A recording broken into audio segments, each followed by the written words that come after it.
That's good. Welcome, everyone, to Season 3, Episode 84 of the Premier Pod. I'm your host, Yash Pika, joined by my co-host, Tyler Chan. In this episode, we were joined by the boys from the Relegation Zone, Nathan Moore and Lay Land. We had a great conversation just about previewing a little bit of the Champions League, the Europa League, and some notable transfer news. They had some great stuff to say, some great banter. So, I really enjoyed it. I know, Tyler, it was fun to have them on because we were on their podcast 2 weeks ago, I believe. Mm-hmm. And yeah, it's just some nice, friendly podcast sharing right there. Yeah, and Nathan actually was one of our first guests that we had on the podcast like a couple of years ago at this point now. So he's also one of our first reoccurring guests to come onto the show. And they just have so much knowledge on just the other leagues compared to what we know.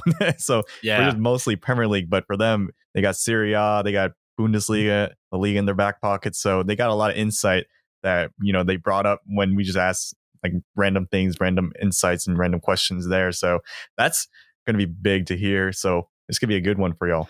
Yeah, definitely news about like Inter Milan, how they play. I know we asked Lay a couple questions about Jadon Sancho, Kai Havertz, just a little bit more specific questions and stuff that you normally wouldn't see on a highlight video or on a box score. So some cool insight that, someone that actually watches the league religiously like we watch the Premier League that they can offer. But yeah, please enjoy the show.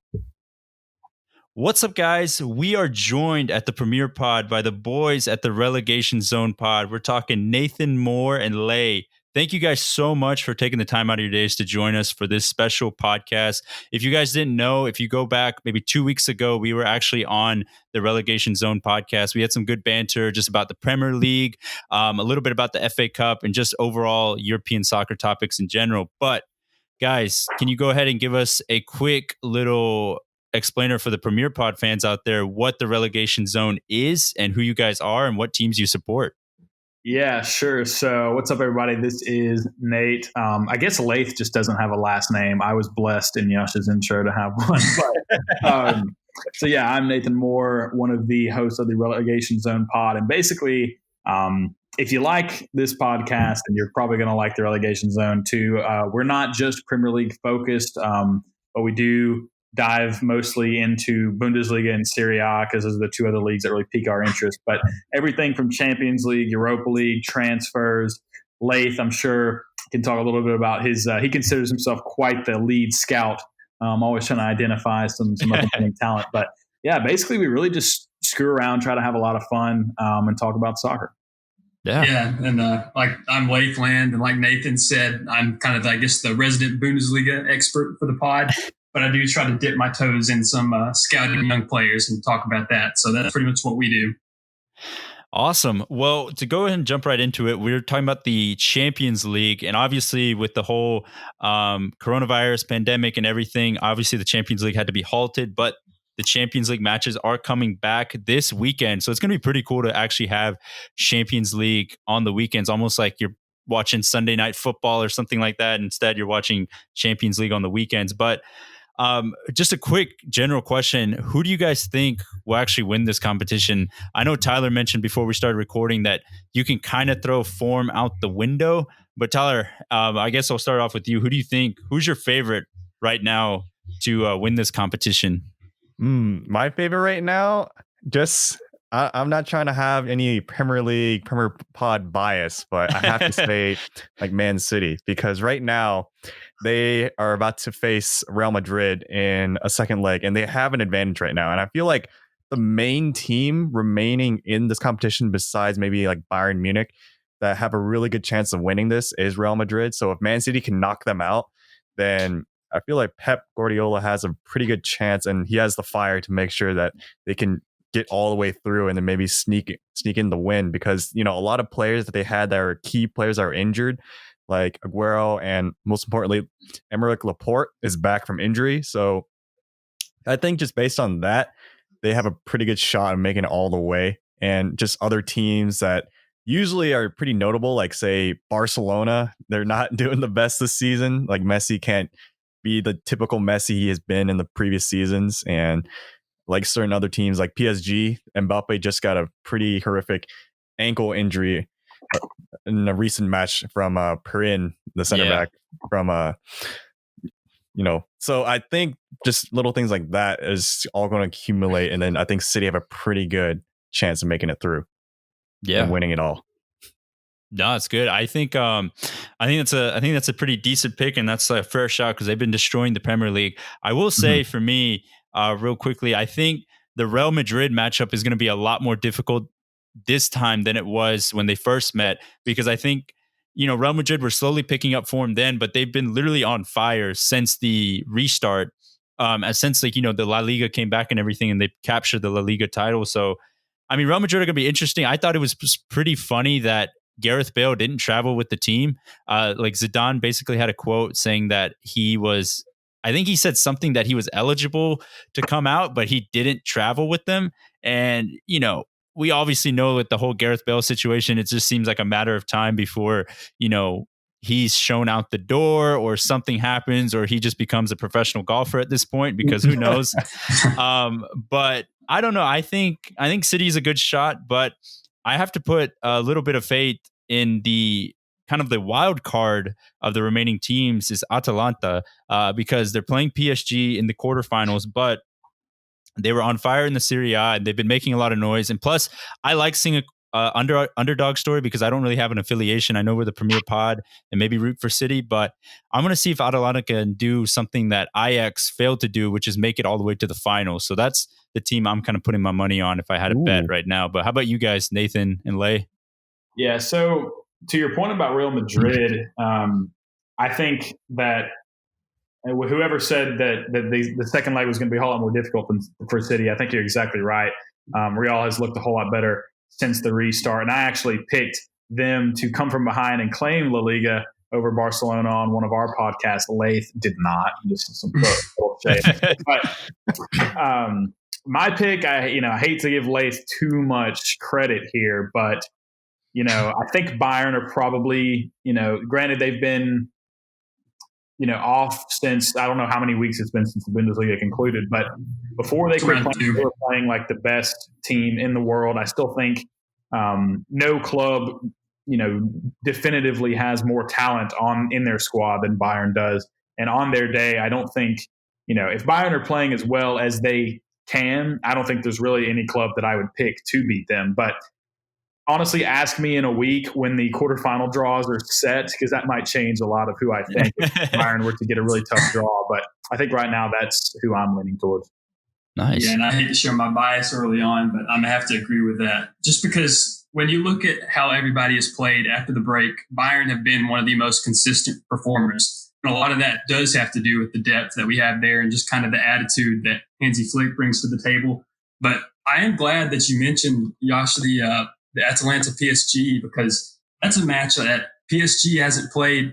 PSG was an early favorite early on for this to be their year.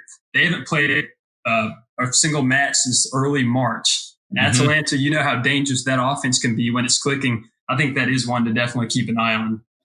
Yeah, I think it's interesting. I know they've had a couple of warm-up games, but obviously the Mbappe injury pretty much hurts a lot of their chances to progress. And, I kind of wanted to point this question because, Leigh, I know you're the Bayern fan. Germany was like the first league to kind of come back, the first major European league to come back, and they finished their season a lot earlier than, Premier League, La Liga, and Serie A.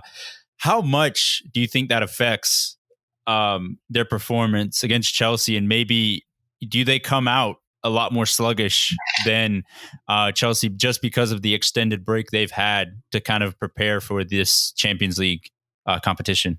Well, I am glad that it's coming back against Chelsea with the scoreline how it is, the 3-0, because I do think they will be a little rough on the passing.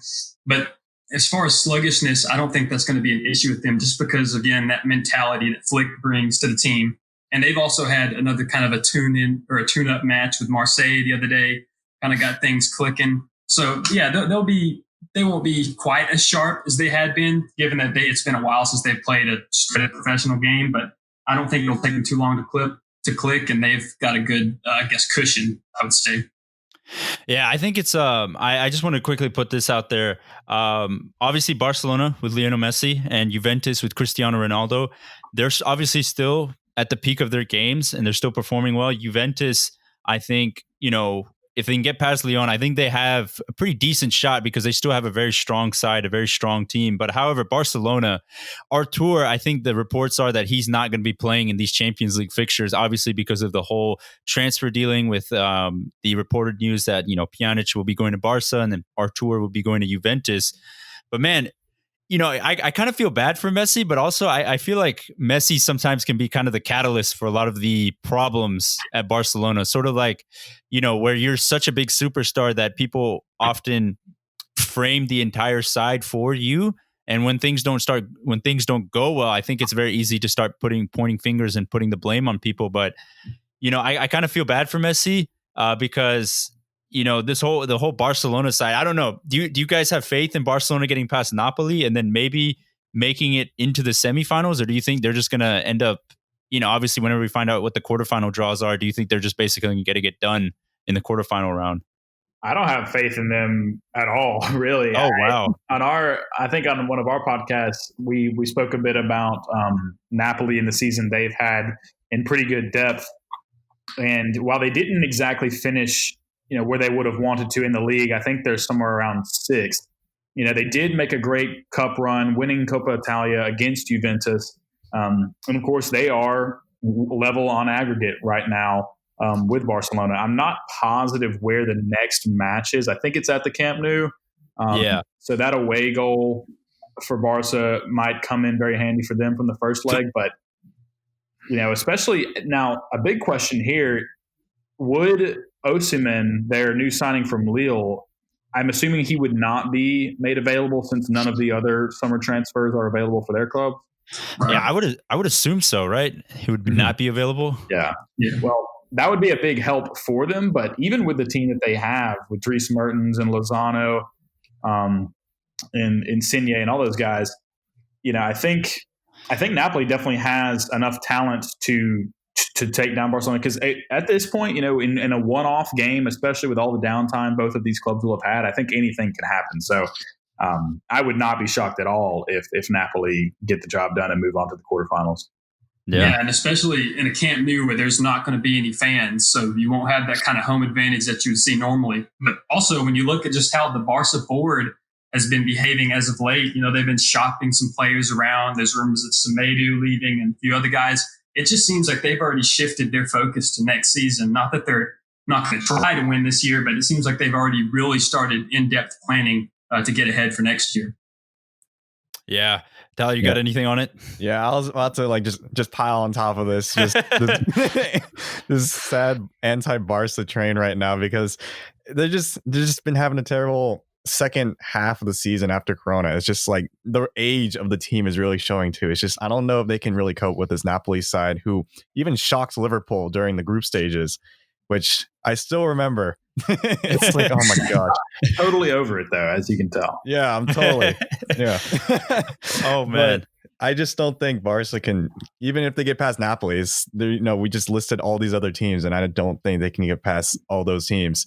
And there's even teams that we'd even mention, like Atletico Madrid, that are still out there that probably can, play anti-football and then stop. Yeah, they shocked the best team in Europe, Liverpool. Yeah, it's just sad moments right here. But I mean, even then, we'd even mention like Juve really having a chance amongst us four, because I mean, even in Serie A, they almost didn't win the title during the last few games. Like Inter almost snuck in, and Juve eventually won it by 1 point.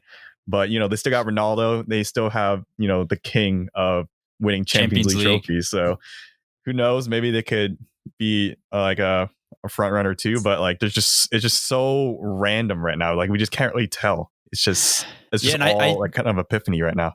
And I think what's really cool, what's going to be really fascinating is once we get past this round in the quarterfinals, like the Europa and Champions League, it's just all one-legged ties. So it's literally all the parity that you can envision is just thrown out the window. I mean, it's literally going to be a really crazy matchup, because there's no longer going to be that. If Jose Mourinho was in this competition, there's no longer going to be like, oh, let me play defensive for the first leg and see what I can win, see what I can get and take into the second leg. It's like, no, you have to go. If you're losing, you have to go gun-ho and just try to win it.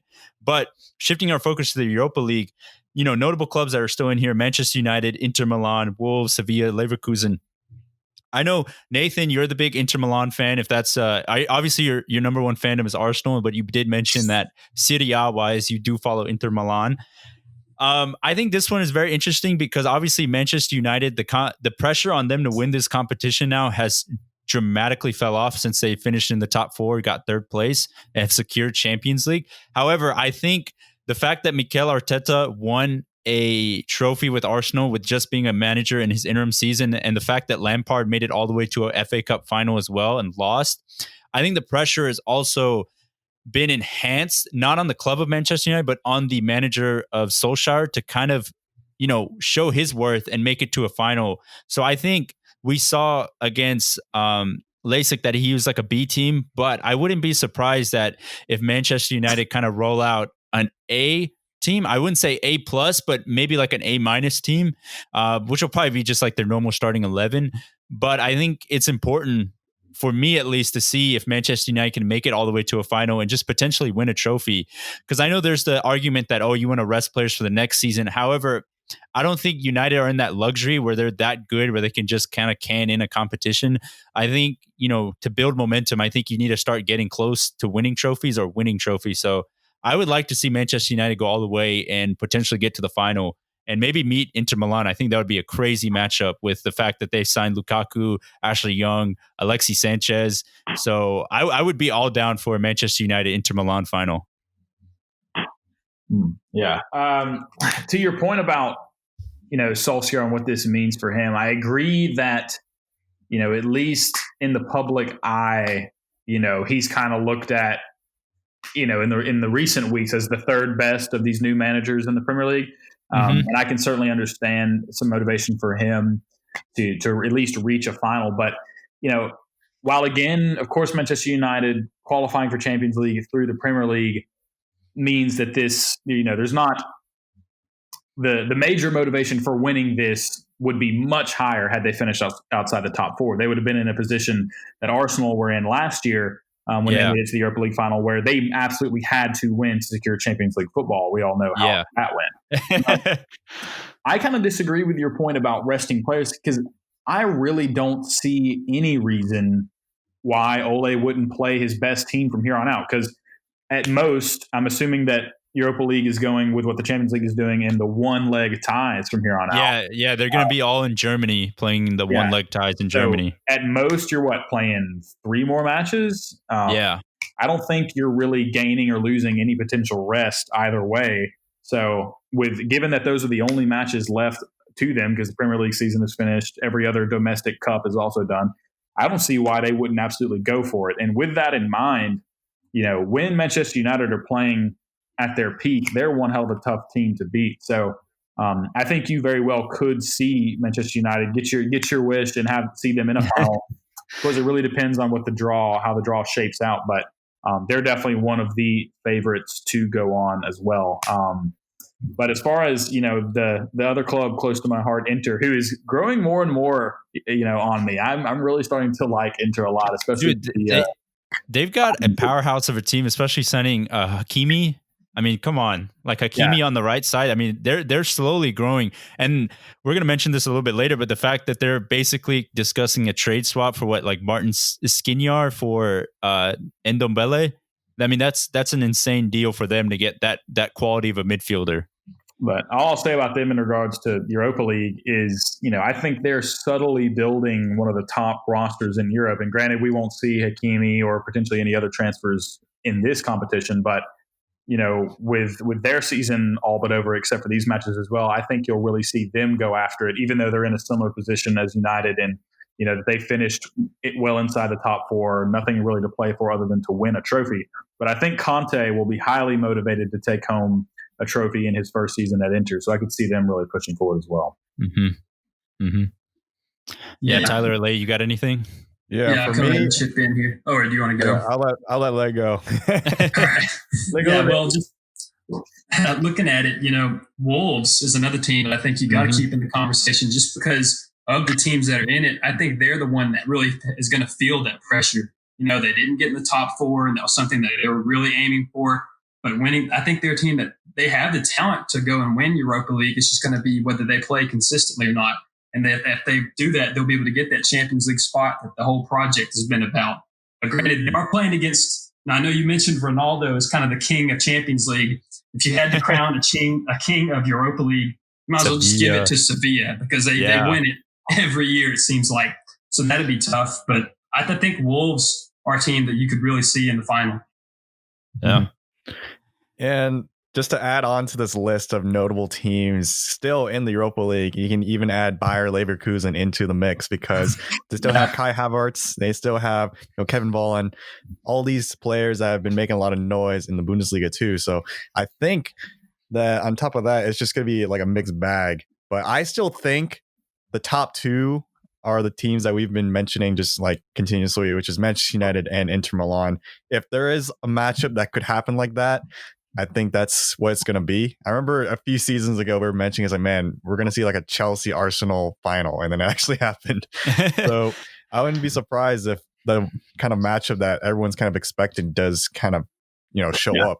I think that's the dream final for that would be the dream final. That'd be even for neutrals, I feel like it would be amazing. But I mean, it would be crazy to think if Wolves actually make it to the final, because we've seen them all throughout the Premier League. They are not a wild card team. They've been consistent enough to be a good team. But when they're really clicking with, Jimenez scoring goals, Traore basically burning everyone for pace. They have Podence. They have so much pace with like Jota, Podence.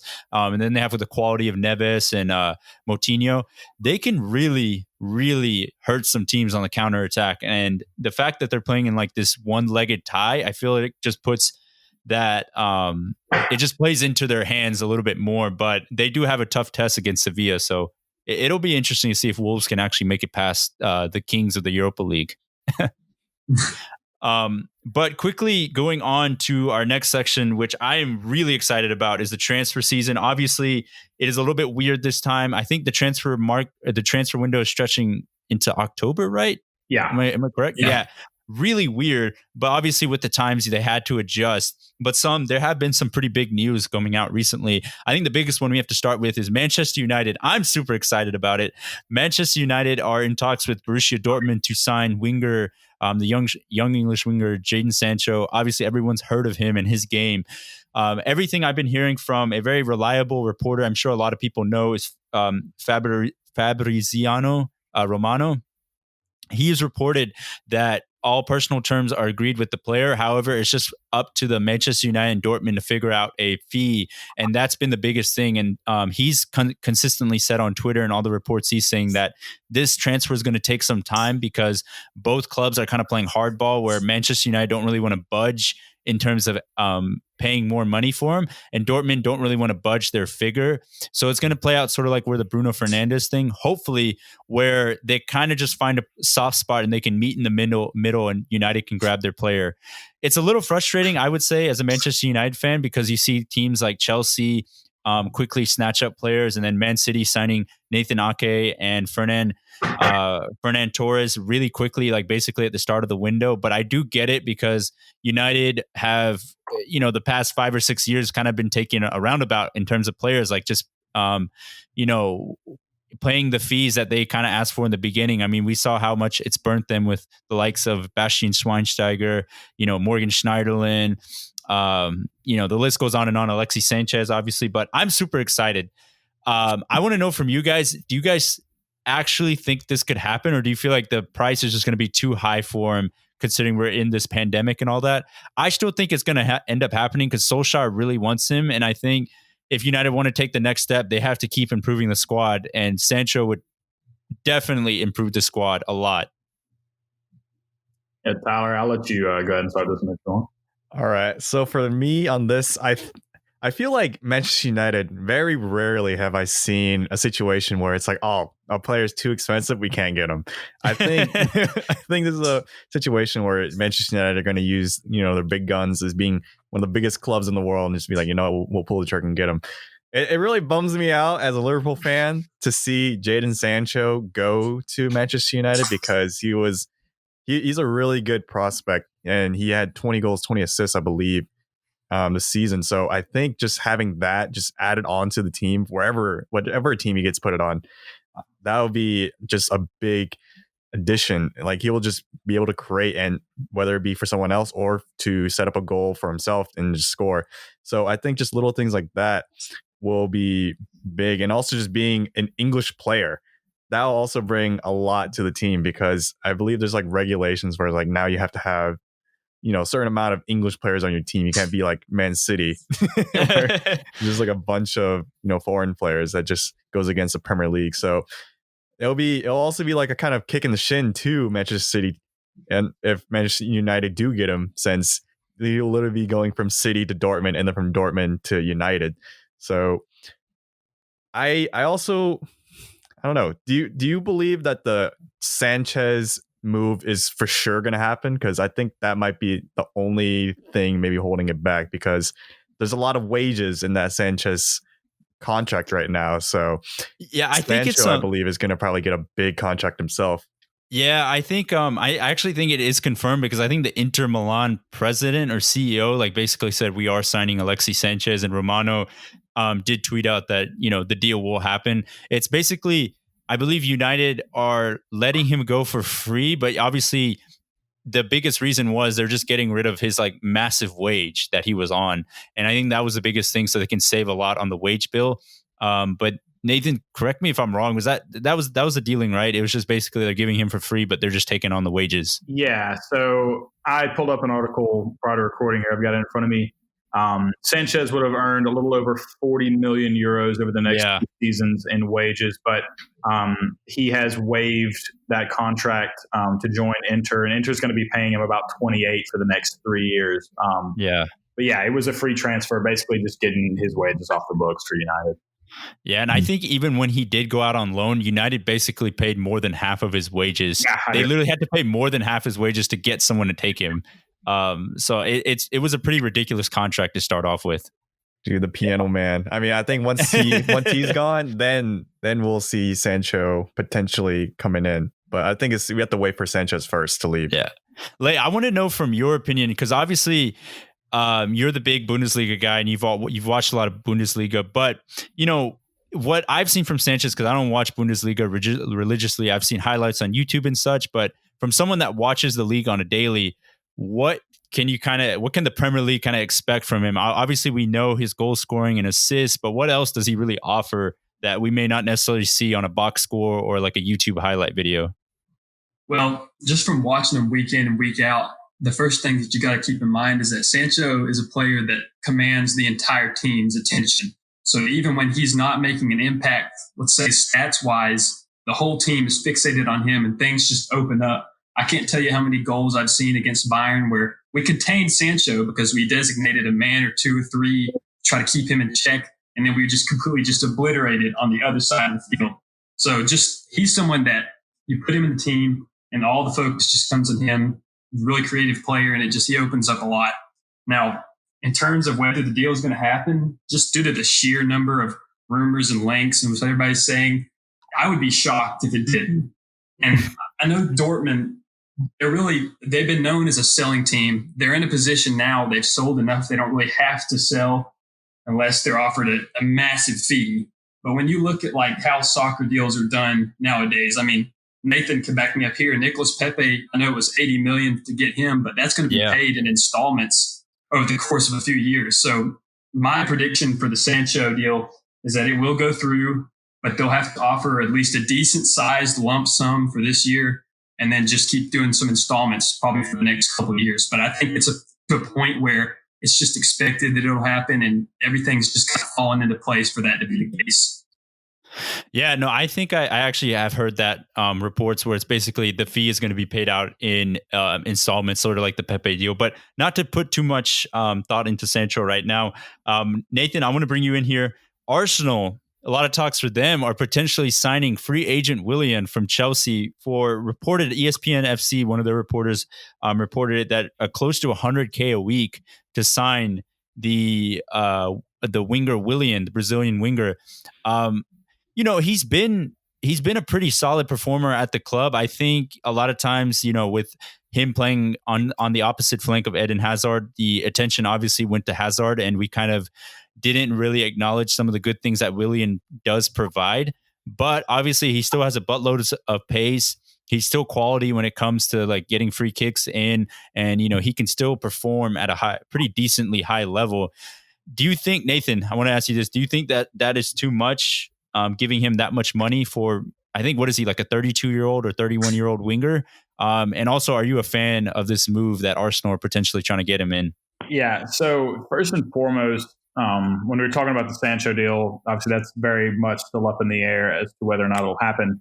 I think we can basically assume that the Willian deal is largely done, because usually once ESPN, gets involved in transfer news, they're usually one of the ones, honestly, to now, if it's coming from Eli Keep or, Goal, any unnamed Italian media, don't have to give it a whole lot of credence. But I think we can feel pretty confident that this move will happen. And as far as, the logistics and what I think this means for Arsenal, I've actually always been high on Willian. I can't tell you how many Chelsea games against Arsenal where he has been the player on the field for them that scared me the most.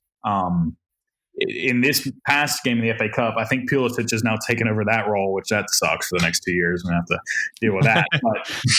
But Willian, what he does really well is something that, apart from Pepe, Arsenal are lacking a lot of at the moment. That's somebody who is extremely comfortable with the ball at their feet, and when given the opportunity, just runs at the defense.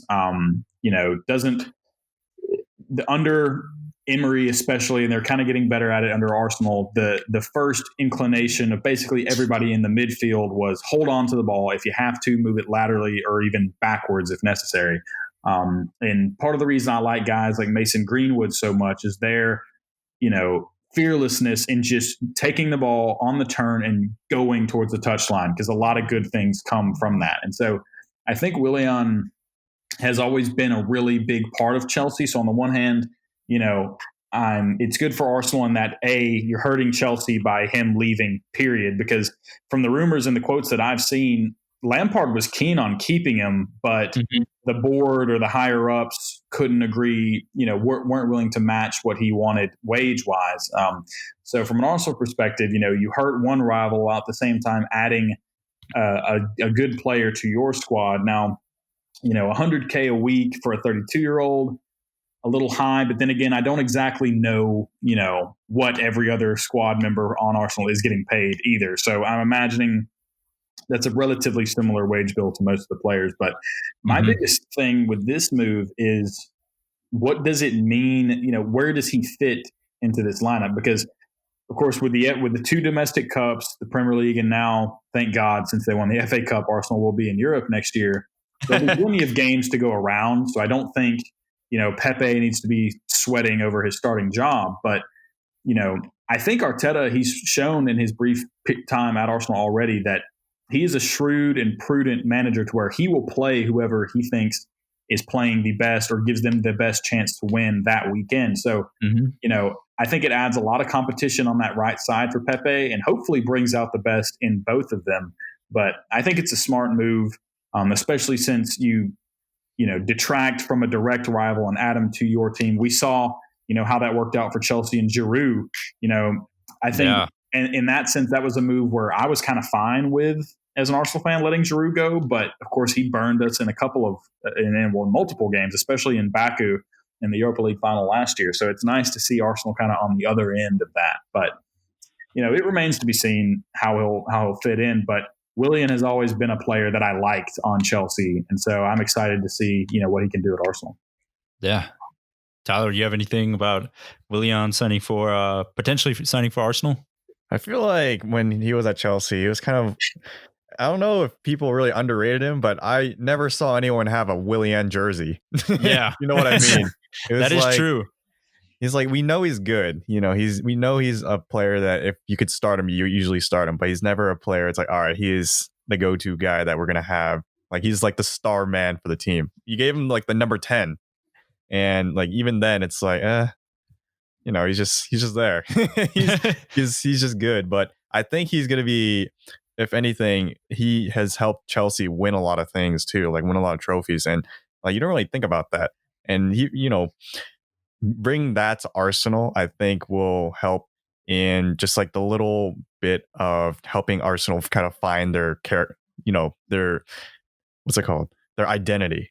Mhm. And I think under Arteta, that's going to be a very interesting way to bring in, as Nathan said, a rival team's player and then instantly make an impact. Because Willian, even though he is 32, I feel like he's still tearing it up. It's not like Pedro, where Yeah, you it's kind of like saw his age. He was lost like, all his pace. he lost all the pace, but Willian, he's still going pretty strong. Yeah, but Yeah, we'll I do remember when Jose Mourinho was a Manchester United manager, he was trying to replace Martial with either Willian or Perisic, and obviously both of those deals didn't happen. So even Mourinho loved Willian. I mean, he actually loved him as a player. So,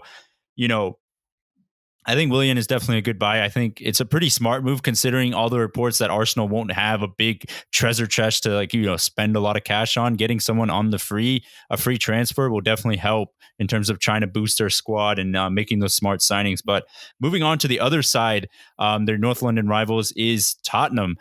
Tottenham are making some news in the transfer window. Basically, Romano confirmed that Tottenham will be signing Pierre-Emile Højbjerg from Southampton for 15 mil. And there are talks that Jose Mourinho is having potentially a swap deal with Inter Milan that we mentioned before, swapping Tanguy Ndombele for Milan's Skriniar. I believe I'm saying his last name right. It's a little difficult, so excuse me on that. So basically, Tottenham are making some big news there. I personally don't agree with the Højbjerg transfer. I guess it's a good deal. 15 million for a Premier League proven player isn't bad, but I feel like they have better players to play that center defensive role. Like Musa Sissoko, Lo Celso. I think they have better quality players, and it is unfortunate that Ndombele won't be getting a chance to really succeed in the Premier League, even though he had a pretty disastrous first season. I think it's a pretty ruthless move by Mourinho, but I do see the reason for bringing Skriniar because obviously Jan Vertonghen has confirmed that he's left the club. So, Tottenham making some news there. I mean, what do you guys think? I think it's a little bit weird on my end for Tottenham because I think for what they want to achieve, I think they probably should be looking for more quality players. But I mean, it doesn't hurt to have depth, I guess. Mm-hmm. I think for this one, it was just so weird to me because it didn't really feel like an upgrade bringing in Højbjerg. But I just remember back in the days, Højbjerg, I believe once was on Bayern Munich, if correctly.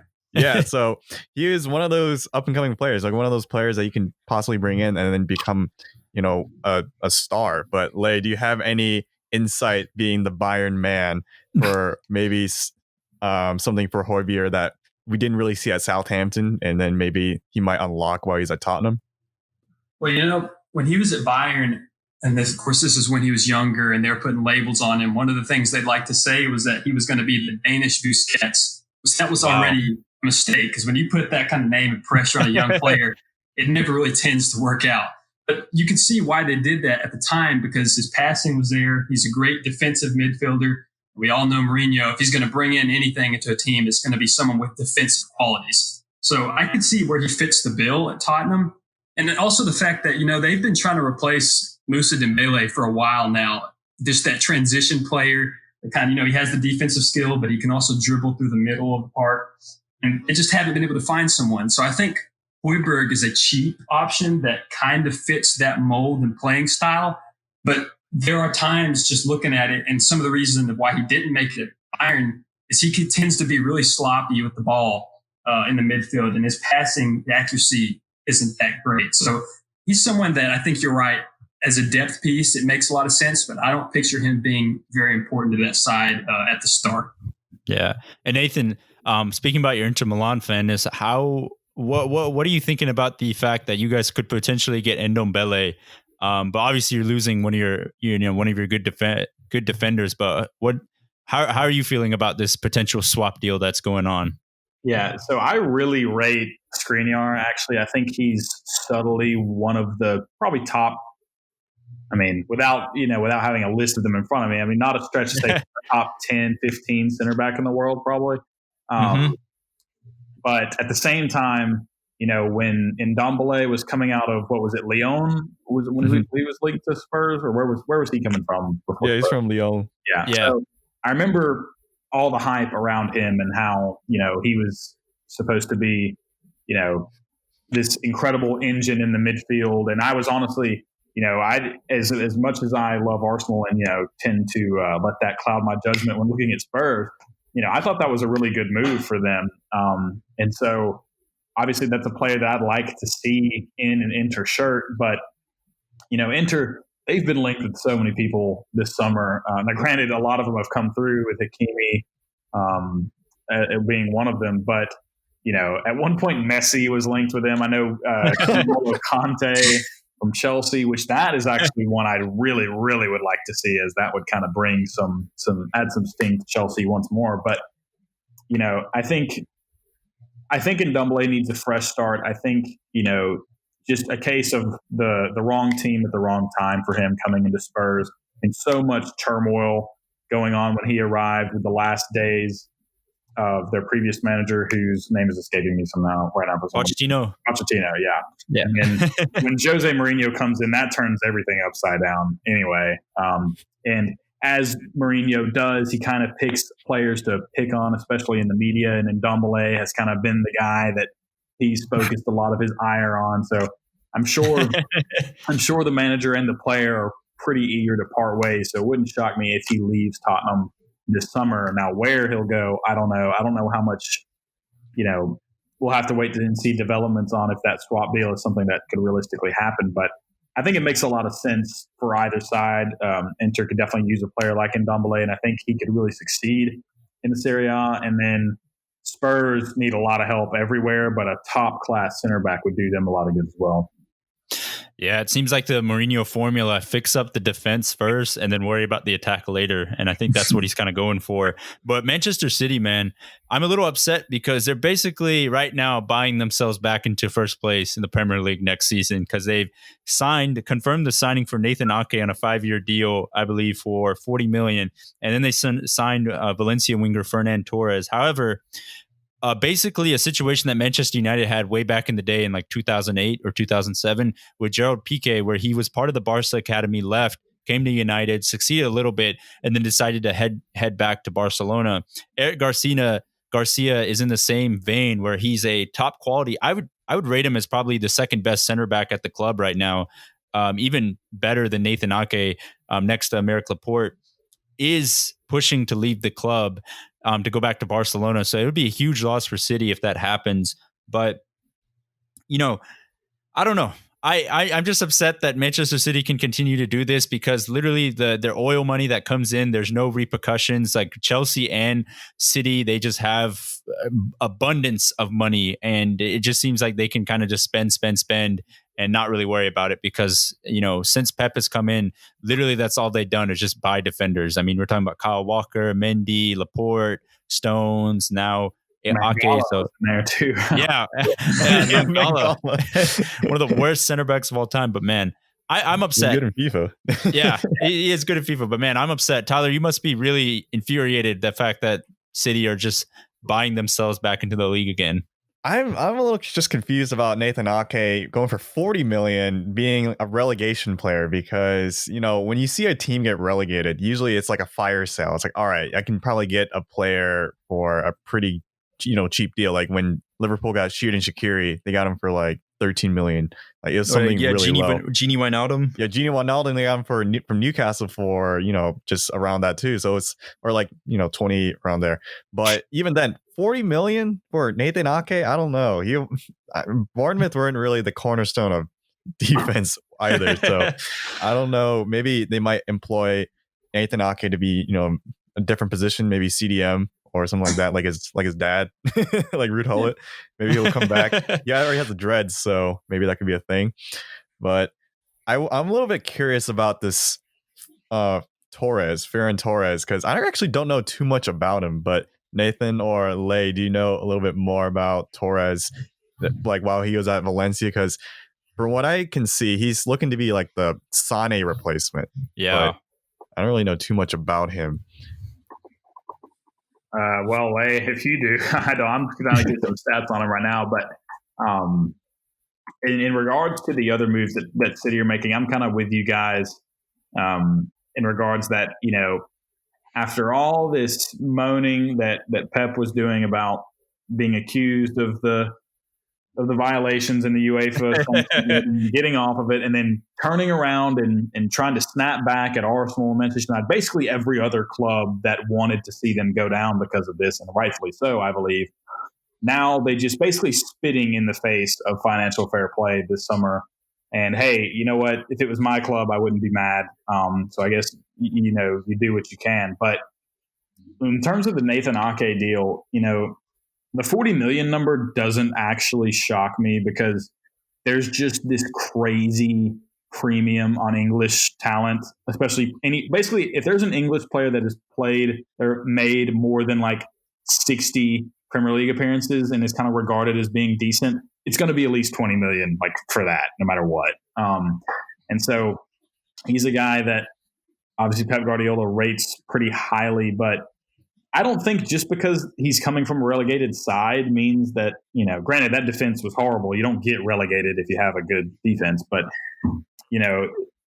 Norwich also boasted a couple of, I wouldn't have Tyler, you of all people, I don't think should be, downplaying defenders from relegated sides with Liverpool being linked. Yeah, Robertson. They have Robertson from there. Well, yeah, but they're also, I'm not to just derail this topic here, but being linked with the left back from Norwich, not Max Aarons, who's on the other side, but I forget the other guy's name. Lewis. Yeah, John Lewis or something like that. I don't know. Mm-hmm. But either way, I think Ake is a decent player, but I think I agree with you. 40 million is a bit tough. But again, money's never been an object to City. That's just it. They could afford to miss out on, to have these transfers flop with the vast list of center backs and defenders we named going into this segment. City can afford to be wrong about these things because the money just doesn't really matter to them. Arsenal spending 35 million on Mustafi, like that really kind of hurt the bank for Arsenal there. But City can afford to be wrong about Mangala and potentially wrong about Stones and maybe even wrong about Ake. I guess we'll just have to see. And clearly, they don't see him as the answer to the problem because I still see them heavily linked with Koulibaly. And of course, they do have Aymeric Laporte.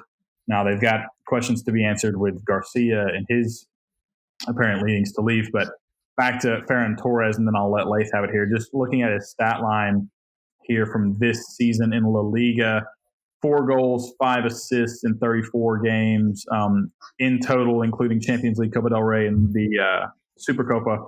44 appearances, 6 goals, 8 assists. So, let's see if Pep can unlock something in him. But he is a really young player, just 20 years old.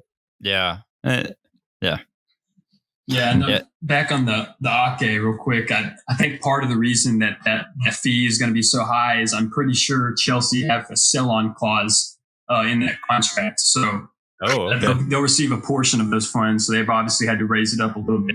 But I agree. I thought it was a really mysterious move to me considering Eric Garcia and how you got to think it's just a gut punch to him. He had just worked his way into the side. He was really starting to get some playing time. He went down with a pretty brutal injury, I believe, if I'm correct. But and now it seems like they're just restocking a center back. They're bringing in another young player, not just a star, a young player who they can try to develop.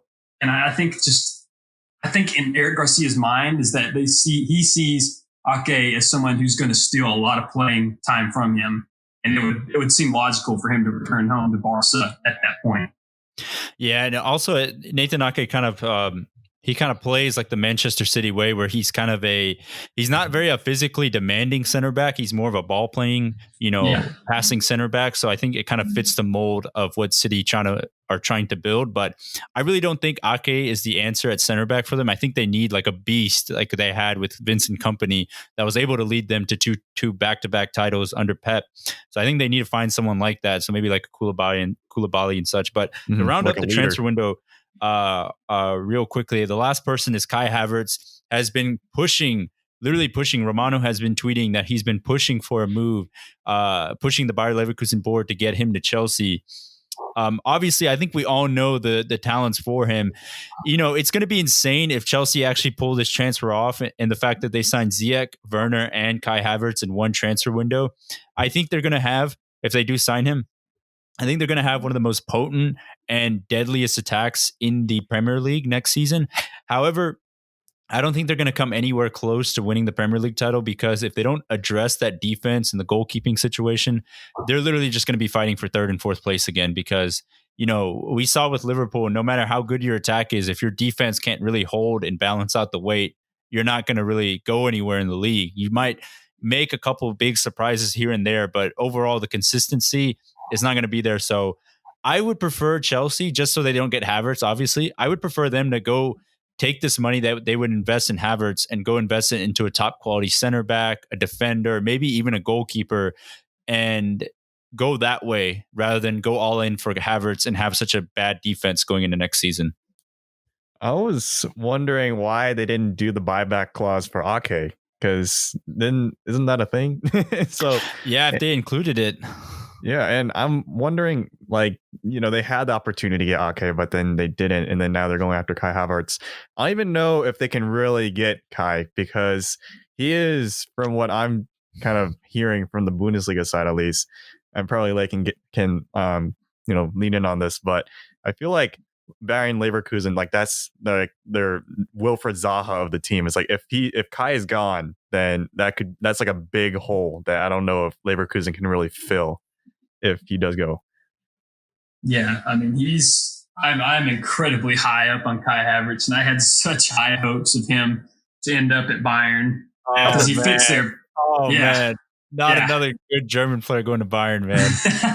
Well, he's the optimal Muller replacement. He just fits in so perfectly. He'd be able to interchange play with Serge Gnabry on the right. But I'm getting too I know something that's not going to happen a little too much here. But yeah, I think that he is a player that they said they will not let him go for anything under 100 mil, as they should. Yeah. They should sell him for a ton, because he's one of the best young players and one of the most composed young players I have ever seen with my brief time of just monitoring the league. But yeah, I did not think I would see a transfer window where Hakim Ziyech and Kai Havertz go to the same team. If they can pull that off, that's just unbelievable.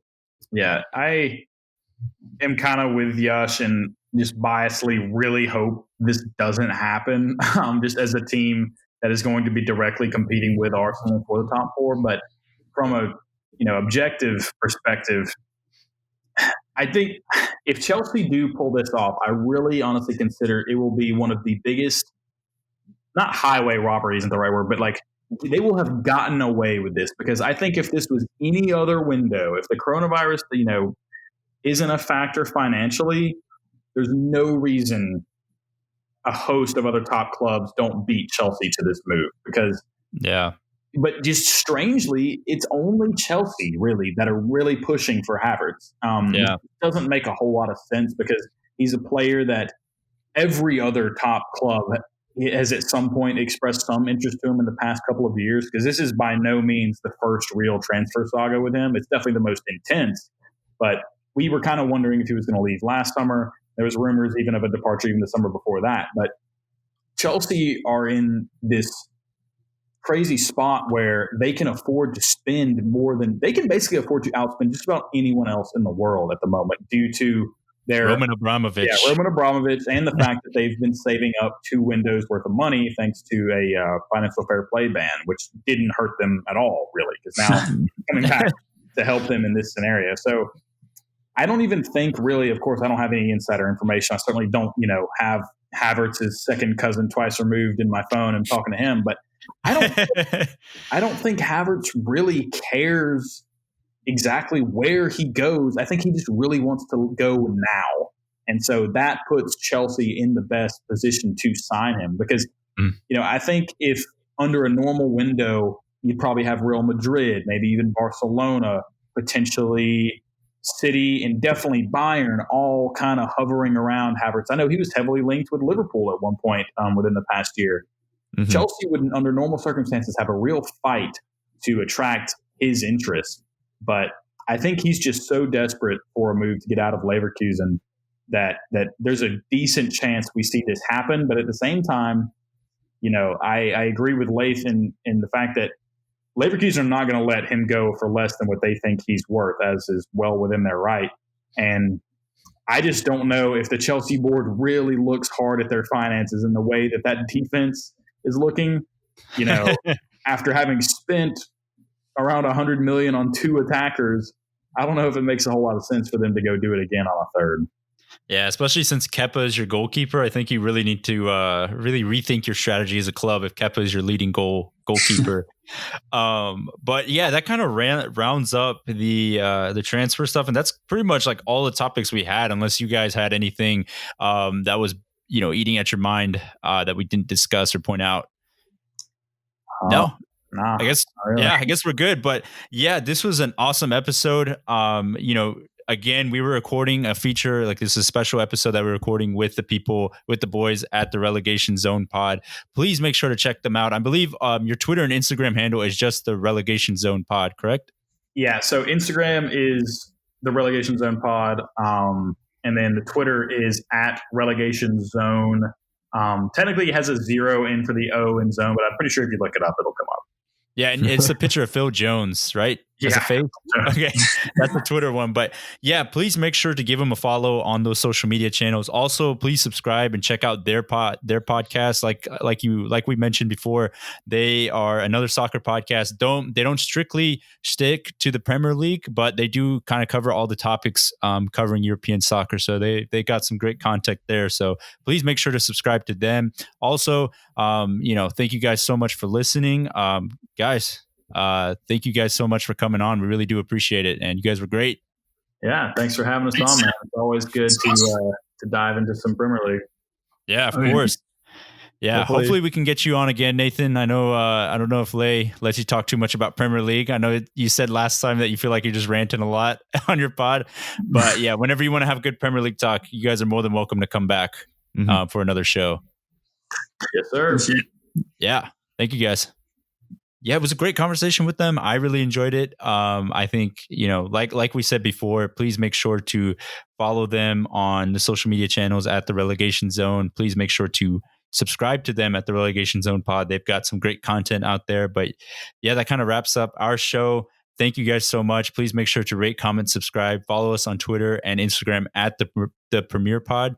Also, our YouTube channel, subscribe to that to get the shows on there as well at the Premier Pod. But yeah, please make sure to subscribe. Make sure to leave a rating if you like it, because the more ratings you leave, it kind of helps us boost our chances of getting seen more to other people as well, so they can enjoy the content as well. But like we said before, we really do appreciate all the support, and thank you guys so much. Peace. Peace.